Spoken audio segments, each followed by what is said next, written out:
नमस्कार। मेरे प्यारे देशवासियों, आज मैं अपनी बात की शुरुआत एक वेद वाक्य के साथ करना चाहता हूं। कृतम में दक्षिणे हस्ते जयो में सव्य आहितः। इस बात को भारत के संदर्भ में देखें तो बहुत सीधा साधा अर्थ यही है, हमारे देश ने एक तरफ कर्तव्य का पालन किया तो दूसरी तरफ उसे बड़ी सफलता भी मिली।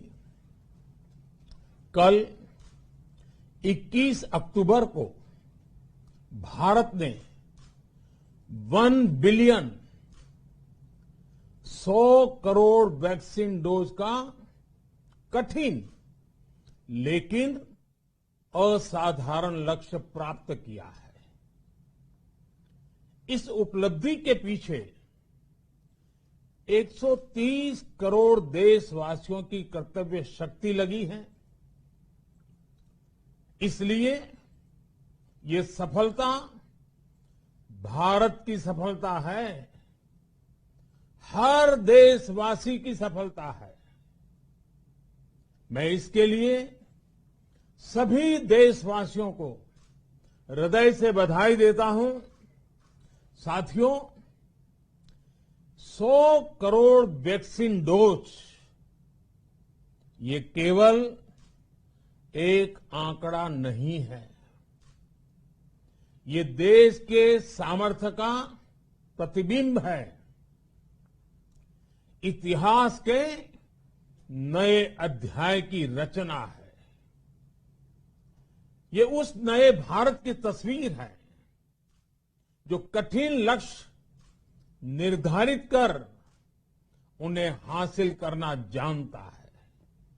ये उस नए भारत की तस्वीर है जो अपने संकल्पों की सिद्धि के लिए परिश्रम की पराकाष्ठा करता है। साथियों, आज कई लोग भारत के वैक्सीनेशन प्रोग्राम की तुलना दुनिया के दूसरे देशों से कर रहे हैं।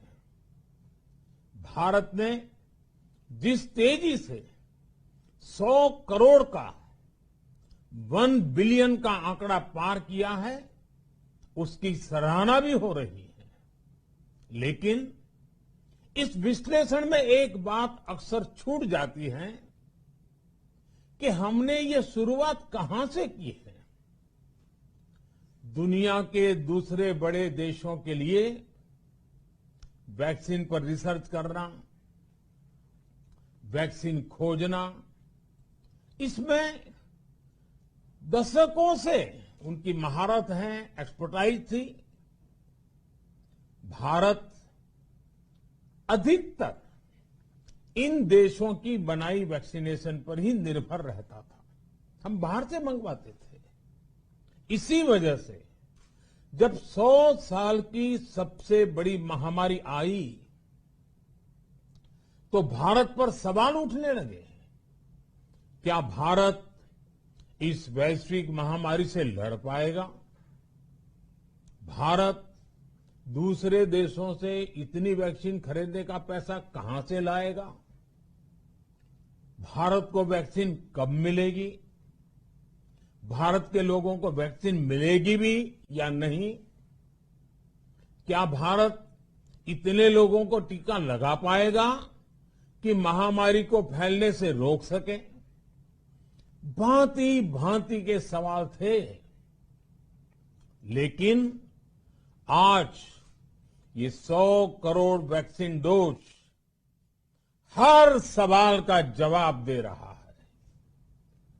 भारत ने अपने नागरिकों को 100 करोड़ वैक्सीन डोज लगाई है और वो भी मुफ्त, बिना पैसा लिए।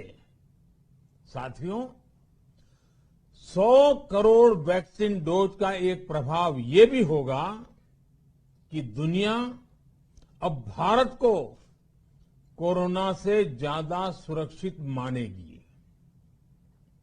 एक फार्मा हब के रूप में भारत को दुनिया में जो स्वीकृति मिली हुई है, उसे और मजबूती मिलेगी।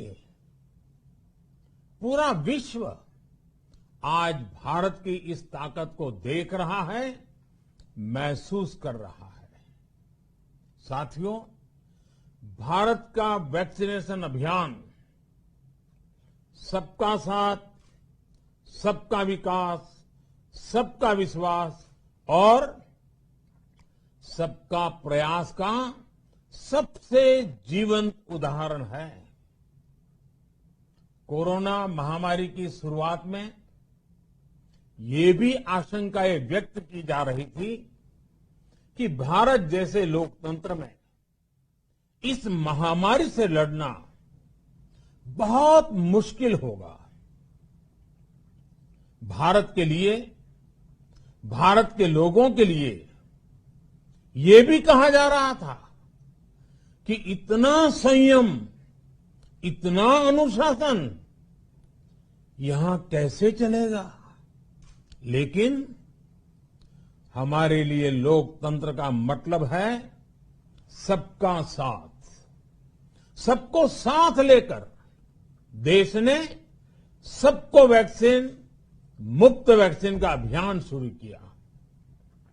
गरीब, अमीर, गांव, शहर, दूर सुदूर, देश का एक ही मंत्र रहा कि अगर बीमारी भेदभाव नहीं करती तो वैक्सीन में भी भेदभाव नहीं हो सकता।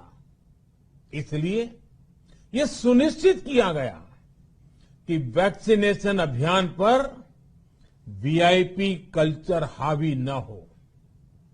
कोई कितने ही बड़े पद पर क्यों न रहा हो, कितना ही धनी क्यों न रहा हो, उसे वैक्सीन सामान्य नागरिकों की तरह ही मिलेगी। साथियों, हमारे देश के लिए ये भी कहा जा रहा था कि यहां ज्यादातर लोग टीका लगवाने के लिए आएंगे ही नहीं। दुनिया के कई बड़े विकसित देशों में आज भी वैक्सीन हेजिटेंसी एक बड़ी चुनौती बन गई है। लेकिन भारत के लोगों ने 100 करोड़ वैक्सीन डोज लेकर ऐसे लोगों को निरुत्तर कर दिया है। साथियों, किसी अभियान में जब सबका प्रयास जुड़ जाता है तो परिणाम अद्भुत ही होते हैं। हमने महामारी के खिलाफ देश की लड़ाई में जन भागीदारी को अपनी पहली ताकत बनाया। फर्स्ट लाइन ऑफ डिफेंस बनाया। देश ने अपनी एकजुटता को ऊर्जा देने के लिए ताली, थाली बजाई, दिए जलाए। तब कुछ लोगों ने कहा था कि क्या इससे बीमारी भाग जाएगी? लेकिन हम सभी को उसमें देश की एकता दिखी, सामूहिक शक्ति का जागरण दिखा। इसी ताकत ने कोविड वैक्सीनेशन में आज देश को इतने कम समय में 100 करोड़ तक पहुंचाया है। कितनी ही बार हमारे देश ने एक दिन में 1 करोड़ टीकाकरण का आंकड़ा पार किया है। ये बहुत बड़ा सामर्थ्य है, प्रबंध कौशल है, टेक्नोलॉजी का बेहतरीन इस्तेमाल है, जो आज बड़े बड़े देशों के पास भी नहीं है। साथियों, भारत का पूरा वैक्सीनेशन प्रोग्राम विज्ञान की कोख में जन्मा है, वैज्ञानिक आधारों पर पनपा है और वैज्ञानिक तरीकों से चारों दिशाओं में पहुंचा है। हम सभी के लिए गर्व करने की बात है कि भारत का पूरा vaccination program science born, science driven और साइंस बेस्ड रहा है। वैक्सीन बनने से पहले और वैक्सीन लगने तक इस पूरे अभियान में हर जगह साइंस और साइंटिफिक अप्रोच शामिल रही है। हमारे सामने चुनौती मैन्युफैक्चरिंग को लेकर भी थी, प्रोडक्शन को स्केल अप करने की भी थी। इतना बड़ा देश, इतनी बड़ी आबादी, उसके बाद अलग अलग राज्यों में, दूर दराज इलाकों में समय से वैक्सीन पहुंचाना, ये भी किसी भागीरथ कार्य से कम नहीं था। लेकिन वैज्ञानिक तौर तरीकों और नए नए इनोवेशन से देश ने इस चुनौतियों के समाधान तलाशे असाधारण स्पीड से संसाधनों को बढ़ाया गया। किस राज्य को कितनी वैक्सीन कब मिलनी चाहिए, किस इलाके में कितनी वैक्सीन पहुंचनी चाहिए, इसके लिए भी वैज्ञानिक फॉर्मूले के तहत काम हुआ। हमारे देश ने कोविन प्लेटफॉर्म की जो व्यवस्था बनाई है, वो भी विश्व में आकर्षण का केंद्र है। भारत में बने कोविन प्लेटफॉर्म ने न केवल आम लोगों को सहूलियत दी, बल्कि हमारे मेडिकल स्टाफ के काम को भी आसान बनाया। साथियों, आज चारों तरफ एक विश्वास है, उत्साह है, उमंग है। समाज से लेकर इकोनॉमी, हम हर तबके पर देखें, ऑप्टिमिज्म, ऑप्टिमिज्म, ऑप्टिमिज्म ही नजर आता है। एक्सपर्ट्स और देश विदेश की अनेक एजेंसीज भारत की अर्थव्यवस्था को लेकर बहुत सकारात्मक है। आज भारतीय कंपनियों में न सिर्फ रिकॉर्ड इन्वेस्टमेंट आ रहा है, बल्कि युवाओं के लिए रोजगार के नए अवसर भी बन रहे हैं। स्टार्टअप्स में रिकॉर्ड इन्वेस्टमेंट के साथ ही रिकॉर्ड स्टार्टअप्स यूनिकॉर्न बन रहे हैं। हाउसिंग सेक्टर में भी नई ऊर्जा दिख रही है। पिछले महीनों में किए गए कई सारे रिफॉर्म्स, कई सारे इनिशिएटिव, गति शक्ति से लेकर नई ड्रोन पॉलिसी तक भारत की अर्थव्यवस्था को और तेजी से आगे बढ़ाने में बड़ी भूमिका निभाएंगे। कोरोना काल में कृषि क्षेत्र ने हमारी अर्थव्यवस्था को मजबूती से संभाले रखा। आज रिकॉर्ड लेवल पर अनाज की सरकारी खरीद हो रही है। किसानों के बैंक खातों में सीधे पैसे जा रहे हैं। वैक्सीन के बढ़ते हुए कवरेज के साथ साथ आर्थिक सामाजिक गतिविधियां हो, खेल जगत हो, टूरिज्म हो, एंटरटेनमेंट हो, सब तरफ सकारात्मक गतिविधियां तेज हो रही हैं। आने वाले त्योहारों का मौसम इसे और गति देगा और शक्ति देगा। साथियों, एक जमाना था जब मेड इन ये कंट्री, मेड इन वो कंट्री, इसी का बोलबाला था, बहुत क्रेज हुआ करता था। लेकिन आज हर देशवासी ये साक्षात अनुभव कर रहा है कि मेड इन इंडिया की ताकत बहुत बड़ी होती है। और इसलिए आज मैं आपसे फिर ये कहूंगा कि हमें हर छोटी से छोटी चीज जो मेड इन इंडिया हो, जिसे बनाने में किसी भारतवासी का पसीना बहा हो, उसे खरीदने पर जोर देना चाहिए। और ये सबके प्रयास से ही संभव होगा। जैसे स्वच्छ भारत अभियान एक जन आंदोलन है, वैसे ही भारत में बनी चीज खरीदना, भारतीयों द्वारा बनाई चीज खरीदना, वोकल फॉर लोकल, ये हमें व्यवहार में लाना ही होगा।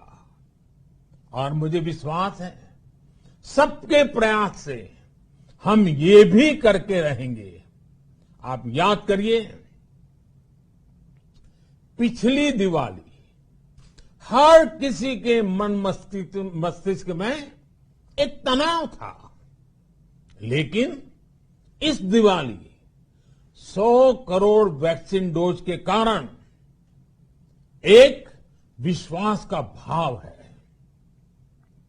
अगर मेरे देश की वैक्सीन मुझे सुरक्षा दे सकती है, तो मेरे देश का उत्पादन, मेरे देश में बने सामान मेरी दिवाली और भी भव्य बना सकते हैं। दिवाली के दौरान बिक्री की एक तरफ और बाकी साल की बिक्री एक तरफ होती है। हमारे यहां दिवाली के समय, त्योहारों के समय बिक्री एकदम बढ़ जाती है। 100 करोड़ वैक्सीन डोज हमारे छोटे छोटे दुकानदारों, हमारे छोटे छोटे उद्यमियों, हमारे रेहड़ी पटरी वाले भाइयों बहनों, सभी के लिए आशा की किरण बनकर आई है। साथियों, आज हमारे सामने अमृत महोत्सव के संकल्प है, तो ऐसे में हमारी ये सफलता हमें एक नया आत्मविश्वास दिलाती है। हम आज कह सकते हैं कि देश बड़े लक्ष्य तय करना और उसे हासिल करना बखूबी जानता है, लेकिन इसके लिए हमें सतत सावधान रहने की जरूरत है। हमें लापरवाह नहीं होना है। कवच कितना ही उत्तम हो, कवच कितना ही आधुनिक हो, कवच से सुरक्षा की पूरी गारंटी हो, तो भी जब तक युद्ध चल रहा है, हथियार नहीं डाले जाते।